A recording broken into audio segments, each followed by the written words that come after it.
Hai, how are you? Kali ini gue mau ngebahas tentang toxic relationship dan kali ini gue mau ceritain tentang pengalaman gue sendiri. So, apa sih yang gue dapetin dari hubungan toxic relationship ini? Pengalaman-pengalaman dan pelajaran apa yang gue dapetin dari situ?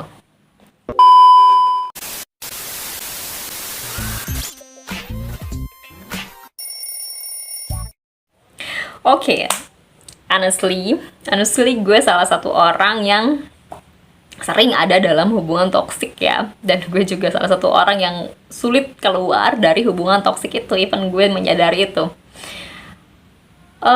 Dulu mungkin ada 5 tahun lalu ya, atau 7 tahun lalu gitu, gue pernah ada dalam hubungan toksik selama 5 tahun, hampir 5 tahun ya, dan gue selama itu gue terjebak di situ dengan orang yang selingkuh, orang yang sering selingkuh, orang yang manipulatif, dan orang yang ngebuat gue sering sakit sih. Even mungkin ya gue nggak ngilangin juga, gue bertahan selama itu juga mungkin ada yang baik, sisi baiknya ya, tapi sisi buruknya ya itu yang membuat gue kan merasa nggak nyaman gitu loh, dan membuat gue ngerasa tertekan selama itu.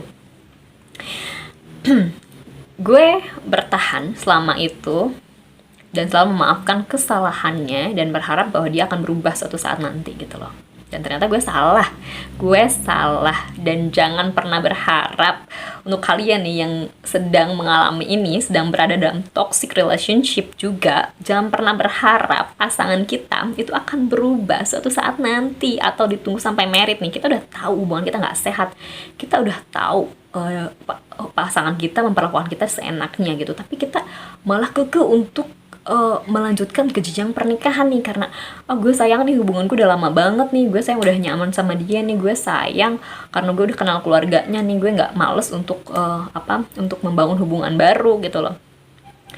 Tapi lo nggak bisa, lo itu justru menurut gue hal yang bodoh yang kadang dipikirkan oleh kita gitu, yang dilakukan oleh kita, karena you know what, orang itu sulit untuk berubah, apalagi ketika dia sudah merasa itu sudah menjadi tabiatnya ya gitu. Maksudnya orang-orang peselingkuh, orang-orang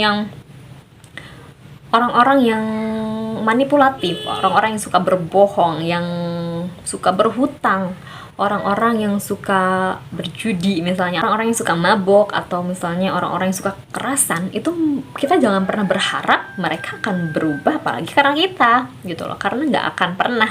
Orang itu hanya akan berubah karena keinginan dirinya sendiri, atau karena dia kena ajab gitu.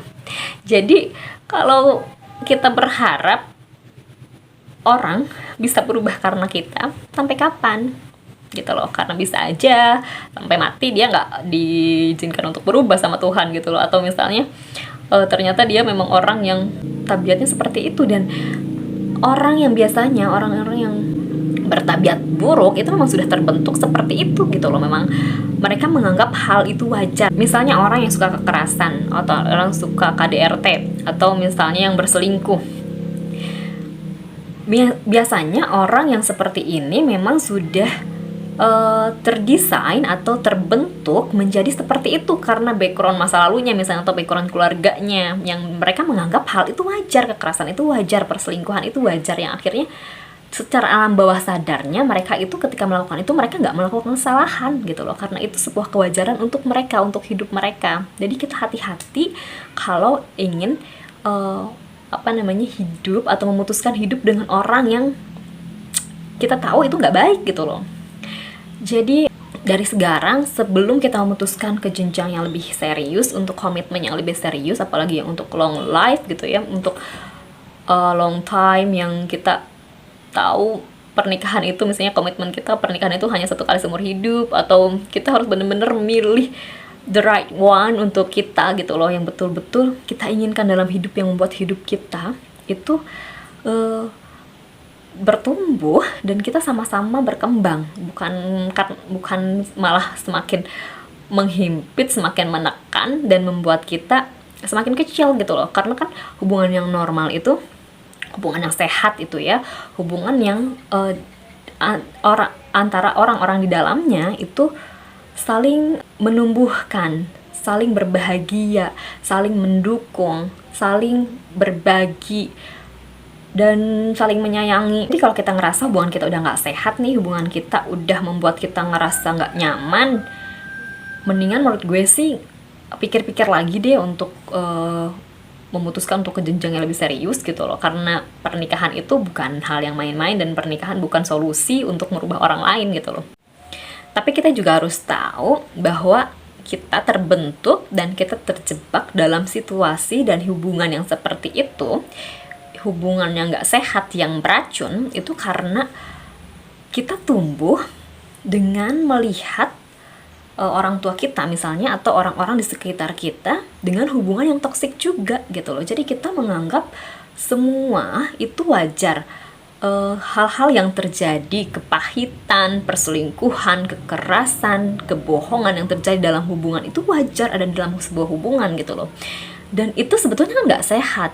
Itu kita membuat itu menjadi normal karena kita sering melihat itu, dan kita menganggap bahwa alam bawah sadar kita ya, walaupun secara sadar kita menganggap itu nggak baik gitu, kita tahu itu nggak baik secara sadar, tapi secara alam bawah sadar kita merekam semua itu sebagai bentuk kewajaran, dan kita akan memberikan toleransi terhadap hal itu, dan kita akan berpikir bahwa hal itu wajar dan akan ada dalam sebuah hubungan gitu loh.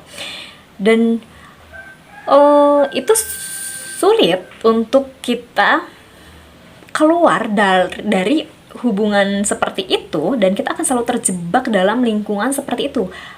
Bukan hanya in relationship, in love ya, tapi dalam pertemanan misalnya, dalam lingkungan itu kita akan menganggap suatu kekerasan, suatu sakit hati atau apapun itu yang membuat kita nggak nyaman, membuat kita sakit hati, itu menjadi wajar itu. Dan dari situ gue dapet rulesnya kenapa gue bisa diperlakukan kayak gitu, dan gue bisa ada di situasi yang kayak gitu loh. Yang pertama, ternyata gue itu nggak self love, gue nggak cinta diri gue sendiri, dan self esteem gue rendah gitu loh. Gue nggak menghargai diri gue sendiri, gue nggak punya harga diri istilahnya gitu ya.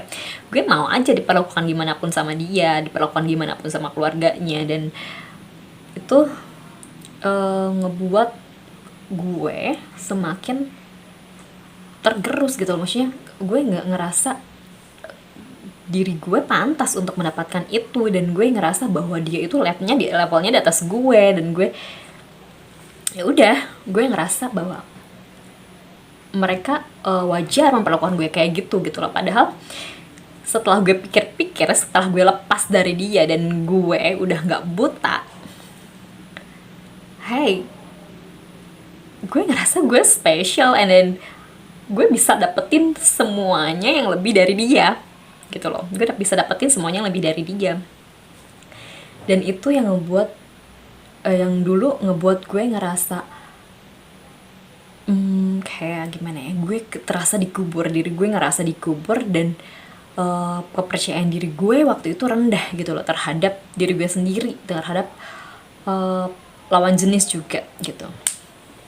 Padahal yang mau sama gue juga banyak, maksudnya yang mau sama gue juga ada, cuman karena saat itu gue merasa bahwa dia spesial, and then gue ngerasa gini ya, gue salah satu cewek yang bucin. Jadi ketika gue suka sama cowok atau gue cinta sama cowok, gue ngerasa bahwa dia satu-satunya gitu loh. Dia tuh kayak super mega bintang buat hidup gue gitu. Jadi kayak pokoknya setiap gue ngeliat dia, kayak dia paling handsome gitu, gue paling segalanya, dia paling hebat, dia paling pintar, dia paling segalanya buat gue, dan gue bangga dapetin dia. Dan setelah putus, gue baru sadar bahwa ternyata nggak seindah itu, nggak sehebat itu, nggak setampan itu, dan itulah, cinta memang buta banget gitu. Jadi kita harus hati-hati ketika kita melihat cinta gitu loh. Kita harus bisa membedakan antara chemistry dengan kecocokan. Kita juga harus bisa membedakan antara cinta dan kebodohan, karena cinta dan kebodohan kadang-kadang tipis gitu lah. Cinta membuat bodoh gitu. Dan yang kedua, kenapa kita mudah terjebak atau berada dalam hubungan yang toksik, itu karena kita itu orang baik, kita orang baik yang ketika kita menjalani hubungan, kita menjalannya dengan tulus gitu loh. Kita betul-betul menghargai orang itu, dan kita betul-betul memberikan cinta kita, sayang kita untuk orang itu gitu. Jadi ketika kita sudah terbelenggu, kita sudah menjadi orang yang bucin, kita akan mudah dimanipulasi gitu loh. Kita akan mudah dijahatin sama orang karena kita menganggap orang itu juga harusnya baik ke kita gitu loh, karena kita nggak ada niat apapun, niat jahat sama mereka gitu. Jadi kita beranggapan bahwa orang lain juga harusnya begitu ke kita. Tapi nyatanya itu justru menjadi celah untuk orang yang manipulatif untuk memanipulasi kita gitu loh. Misalnya ketika mereka melakukan kesalahan, orang manipulatif itu akan melimpahkan kesalahannya itu ke kita. Jadi ketika mereka selingkuh misalnya, mereka akan bilang bahwa gue selingkuh ya karena lo nya gini, karena lo nya gitu, lo nya terlalu cemburu, lo nya terlalu ini. Padahal ya memang dianya memang peselingkuh aja gitu loh, dan dia membuat tameng supaya dia nggak begitu bersalah, dan dia melimpahkan kesalahannya itu ke kita supaya kita kita menyalahkan diri kita sendiri, dan kita terpuruk gitu loh. Jadi kayak kadang kita yang mengemis-ngemis, kita meminta maaf, kita yang merasa bersalah, padahal dia yang membuat kita sakit, dia yang dia membuat kesalahan gitu loh. Dan itu liciknya orang manipulatif. Yang ketiga, kenapa kita sering terjebak dalam hubungan toksik atau kita sulit keluar dari orang yang toksik, itu karena kita kadang sering terjebak fantasi gitu loh. Ingat ya, kadang cinta itu perasaan itu kadang menipu kita. Kita merasa bahwa kita mencintai dia, bahwa kita cocok, kita klik, bahwa kita maksudnya bahwa kita betul-betul nggak bisa hidup tanpa dia nih, bahwa kita benar-benar match, dia diciptakan oleh Tuhan untuk kita gitu loh. Padahal kadang kita hanya terbuai gitu loh, karena kita sedang jatuh cinta dan kita bukan buta lagi ya, bahkan mungkin kadang bodoh gitu loh. Kita nggak bisa membedakan antara rasa sakit dan rasa sayang, rasa cinta, rasa bahagia gitu. Kadang ketika kita jatuh cinta, kita itu penuh fantasi, kita mungkin memang ada hormon-hormon yang membuat kita merasa bahagia, yang memacu adrenalin gitu ya. Kadang kita berpikir bahwa chemistry dan kecocokan itu sama gitu loh. Kita berasa ketika kita mempunyai chemistry sama dia, kita ngomongnya nyambung, misalnya kita ngobrol nyambung, dan